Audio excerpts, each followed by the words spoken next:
Somalia giving its fishing rights to China. Now, 31 fishing licenses have been given to China by the Somali government, or basically, not even the Somali government, basically the Somali president, Mohamed Farmajo. And he's only been in power for 1 year, and already he's just giving away their rights. And, you know, a lot of Somali families will be affected by this, especially the Somali fishermen who have already been complaining about how different vessels come. And basically, you know, they've totally desecrated the coastal area of Somalia. Now, what happened is that, so the Somalia president gave 31 fishing licenses to the China Overseas Fisheries Association, which is basically an organization of 150 companies, and they will be allowed to fish for tuna in the Somali waters.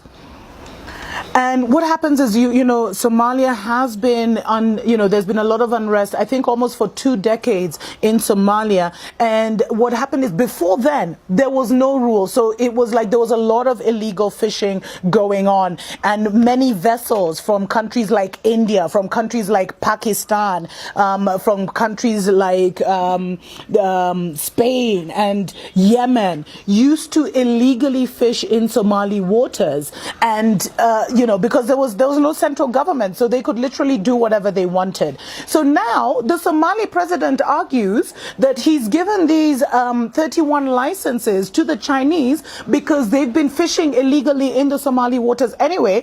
And, you know, if you can't beat them, join them. So as in, it's better they get some money from the Chinese fishing vessels than no money at all. You know, it shows you how we are really not in control of our nations, we're not in control of our destinies, and we don't give 2 hoots about our people. There's been a lot of outcry because, you know, the problem with the way the Chinese and other people, like other nations, the problem with the way they do their fishing is they totally desecrate and destroy the ocean bed. So they use different things like the drift, which is basically these huge nets that collect everything. So not just the fish, but the fauna which the fish survive on, and the coral and everything. And it just leaves the ocean beds totally empty. There's also a lot of dynamiting that's used, especially dynamiting the coral reefs so that they can get to the lobsters and the shrimp, etc., and the crabs. There's also the breaking of coral reefs. Like, these guys do not respect, they do not respect the ocean, especially your ocean.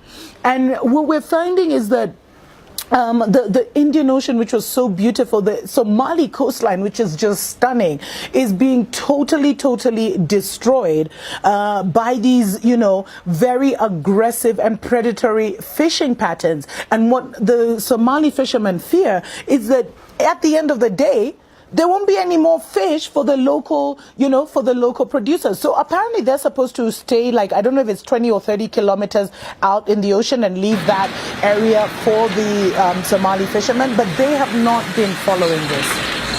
This is just so sad, and it just shows you the predatory nature of China. China is everywhere, and, it's almost like governments can't stand up to their aggressive takeover of a lot of these things. We'll be right back.